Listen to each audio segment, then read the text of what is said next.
All right, guys, so there's this article from New York Mag, and I want to give a shout out to Libs of TikTok for sharing this article on X.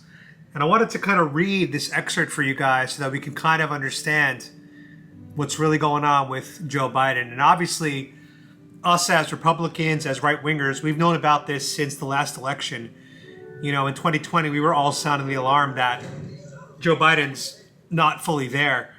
But of course, we were ignored. We were called conspiracy theorists. And the mainstream media basically provided cover for the Democratic Party. But after the debate, there's no more denying what people saw with their own eyes. You know, Karine Jean-Pierre can call it a cheap fake all she wants, but we all saw it at the debate, what his real mental state is. And almost immediately, the mainstream media did a complete 180, and they started actually reporting truthfully on Joe Biden. And this article kind of goes along with that. So this is kind of crazy. I'm going to read part of it for you guys. And I'll put the article on the screen somewhere so you can follow along that way as well. In January, I began hearing similar stories from Democratic officials, activists, and donors, all people who supported the president and were working to help reelect him to his second term in office. Following encounters with the president, they had arrived at the same concern. Could he really do this for another 4 years? Could he even make it to Election Day? It's looking like no. And I'm hearing rumors on X that he's going to be announcing this Monday that he's going to be dropping out of the election and also the presidency. Don't know how true that is, but I saw it on X. Apparently this person had good sources, so we'll see how good those sources are on Monday, if it's true or not. Uniformly, these people were of a similar social strata. They lived and socialized in Washington, New York, and LA. They did not wish to come forward with their stories. They did not want to blow a whistle. They wished that they could whistle past what they knew and emerge in November victorious and relieved, having helped avoid another 4 years of Trump. What would happen after that? They couldn't think that far ahead. Their worries were more immediate. So these people basically said, we're not going to cause concern. We're not going to cause alarm. We just want to get Biden in so that we can beat Trump again. And then after that, we don't really care. When they discussed what they knew, what they had seen, what they had heard, they literally whispered. They were scared and horrified, but they were also burdened. Or as Kamala Harris says, what has been unburdened by what? No, what can be unburdened by what has been. They needed to talk about it, though not on record. They needed to know that they were not alone and crazy. This is the part right here. Those who encountered the president in social settings sometimes left their interactions disturbed. Longtime friends of the Biden family who spoke to me on the condition of anonymity were shocked to find that the president did not remember their names. At a White House event last year, a guest recalled with horror, realizing that the president would not be able to stay for the reception because it was clear he would not be able to make it through the reception. The guest wasn't sure they could vote for Biden, since the guest was now open to an idea they had previously dismissed as right-wing propaganda. The president may not really be the acting president at all. And we've been saying that for years. A lot of us thought it was Obama, but it might actually be Jill Biden. You know, we might have had a mistake on that one. But with the information we had available, especially after he went on the Colbert Show, saying that he would love a third term as long as he could be the man in his pajamas in the basement using an earpiece to talk to the puppet. So we might have got that wrong, guys. It might have been Joe Biden. Others told me the president was becoming increasingly hard to get a hold of, or even as it related to official government business. The type of things any U.S. president would communicate about on a regular basis with high-level officials across the world. Biden instead was cocooned with a mounting layer of bureaucracy, spoken for more than he was speaking or spoken to. That's the one thing I loved about the Trump campaign. You guys remember, like, there'd be a line of reporters and Trump would just walk out unscripted and just be like, what do you guys got for me today? And it was really kind of glorious to behold the transparency and the energy that Donald Trump had. The other thing is, I believe a president should be fit enough and healthy enough to work 24 hours in a row if need be. If there's world wars happening, global chaos, economic meltdown, or bloodbaths, it is really important that the president can work for 24 hours straight, not a 6-hour window per day. which is exactly what Joe Biden, his team said. He only has about 6 hours a day of clarity, and the rest of the day he's either sleeping or he's completely shot. A news story also came out recently that Joe Biden said a way to improve his performance is he's going to sleep more, and he's also going to stop doing any events after 8 p.m. So, what are we doing down there, babies? My babies are crawling around now. So, Joe Biden's really on a reduced schedule. It seems like he's only on 25% productivity. And this ignores the amount of vacation he's taken. Joe Biden's estimated to have taken about 40% of his days in office on vacation. So, this man is really just not doing the work. He's not working hard.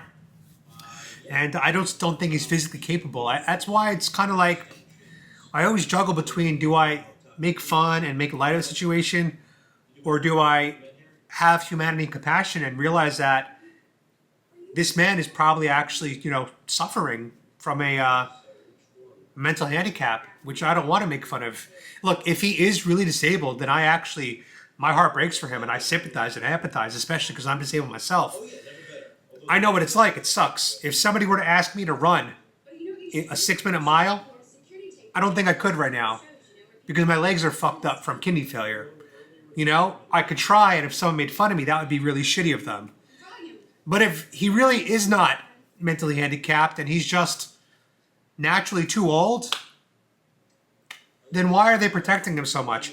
There's no shame in admitting that he's too old. Trump is a young 78. Biden is an old 81. As a matter of fact, at the end of this video, I'm going to put a video for you guys of my father. My dad filmed a funny skit for me about Joe Biden and Donald Trump. And keep in mind, my dad is 78. And I watched this video, and the only thing I could think of is my dad at 78 was sharper than Joe Biden at 78 back in 2020. And I think you guys will agree with that conclusion. Here we go. Saying hello to one Democratic mega donor and family friend at the White House recently, the president stared blankly and nodded his head. Remember, guys, he stared blankly almost half the debate. It was crazy. The First Lady intervened to whisper in her husband's ear, telling him to say hello to the donor by name and to thank them for the recent generosity. Joe Biden is the puppet master. The president repeated his words his wife had fed him. It hasn't been good for a long time, but it's gotten so much worse, a witness to the exchange told me. So much worse. So who's actually in charge? Nobody knew. But surely someone was in charge, and surely there must be a plan, since surely the situation could not endure. I heard these questions posed at cocktail parties on the coast, but also at MAGA rallies in Middle America. There emerged a comical overlap between the beliefs of the nation's most elite liberal Biden supporters and the beliefs of the most rabid conspiratorial supporters of former President Trump. So once again, it looks like the conspiracy theorist Trump supporters were four years ahead of the curve. And it looks like the liberal elites did know what was going on, but nobody wanted to blow the whistle because, again, they're in a cult. Because they all saw with their own eyes, with their own ears, that something's wrong here, but they didn't want to rock the boat or upset their liberal friends. I experienced this back in 2020 when I was still a liberal, kind of dealing with, do I come out as a Trump supporter? I really wasn't sure yet. And when the news was focused on all these unarmed black men being killed, I stopped jumping to conclusions. Because when you're a liberal, you always jump to conclusions, right? You share the black square, you demonize police, you call to abolish, defund the police, all that crap. I started saying, why don't we wait for the facts to come out? Body cam, witnesses, let's see what they had in their bloodstream. Let's see what exactly was going on. And when I started asking those questions, my liberal network on social media kept saying to me, you sound like a right-winger. And I realized how crazy that was, that asking for more information, saying, guys, let's take a break and wait for more info. I'm going to film the rest on the iPhone because my battery died. But I wanted to say that asking for more information, saying, pause, let's not react so quickly, that was a right-wing thing. I was so shocked. And so I slowly kept getting pushed out of the cult of the left wing. And I remember some guy who actually ran for office, some local office in New York, he left a comment on one of my posts, a Democrat, by the way, of course. He left a comment on one of my posts saying, what, are you going to work for Turning Point in the future? And at the time, I thought Turning Point was some kind of like alt-right, far-right, neo-Nazi platform. I didn't know what it was, so I kind of was insulted. And now I look back and I'm like, wow, that would be an honor to work for Turning Point, because it's one of my favorite platforms in terms of, trying to change the minds of the youth of America, especially in college campuses. I love Turning Point. But that's the thing, though. These cultists don't want to upset the cult. So that's how you know when you're in a cult. When you know the information you have goes against the grain and you're too scared to speak up. It's really sad.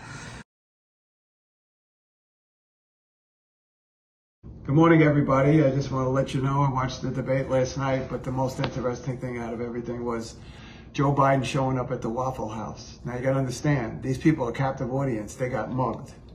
They had looks on their faces like they were in the middle of a stick-up, and they had to give something up. And giving up something was their attention to this man who's not well. And you could see it. Nobody wanted to really shake his hand. Some people just did it as a novelty. And the one man that he put his shoulder on, he didn't look too happy. It was a white man at the end of the table. Waffle House is one of my favorite places to be. But if you want to clean the Waffle House out at 11:30 at night, just tell him that Joe Biden's coming. And it's like like a vacuum cleaner sucking the air out of the room. And the staff on hand are hardworking, black and white people. And with that said, Joe Biden went in there to cancel the idea that Donald Trump wants to give or stop, no tax on tips, because these people can't afford, they're not going to make any money that night because he's going to clean the place out. They're gone. And the only thing they're going to be doing is complaining like, this guy coming here? I don't want him here. And by the way, the other thing is there's going to be 2 new shows on television. Wheel of Fortune, when Donald Trump steps up on stage instead of Jack Shajak, and he spins the wheel. He's coming to East Meadow today. State police, Nassau County cops, everybody's got to be there for crowd control. Coming over to the bagel place here in Long Beach Social Bagel House, state police, cops, Nassau County, bringing them in from Queens to stop the crowds from getting too big. Joe Biden, wheel of death. He's coming to the Waffle House outside Jacksonville at 2:30 in the morning when a lot of people like to go there and socialize. He cleaned that place out. So you decide who the right man is for the job. And I already know who that is. And thank you and have a nice day. But anyway, guys, I thought this article was fascinating. And if you guys do want to read the article, I'm going to put a link to it in the description below. You guys could definitely check it out. And also, let me know if you want me to do more of these types of videos. I kind of got away from doing reaction videos because I pretty much started focusing on street content and flag waves, which I enjoy the most because I get to go out and meet real Americans. But I don't know, if you guys like these kind of videos, let me know in the comments and I'll try to do more of those for you guys. Really, it'd be cool if I did one a day, in my opinion, but I don't know, I just like doing the flag waves. But let me know if you want me to do a combination. Flag waves as well as these kind of videos where I read articles and then kind of share my own stories as well. And I'll be happy to do it for you guys. Anyway, if you guys enjoyed this video, you can support my channel by going to givesendgo.com/AdamFrancisco. Don't forget, I am the only man fighting a terminal illness while still fighting for this country, the Constitution, and Donald J. Trump. And while I am doing this video, I'm actually doing a treatment right now. I am plugged into my machine for the next 10 hours. Anyway, guys, thanks for watching. As always, make sure you're subscribed to my channel, and God bless Trump.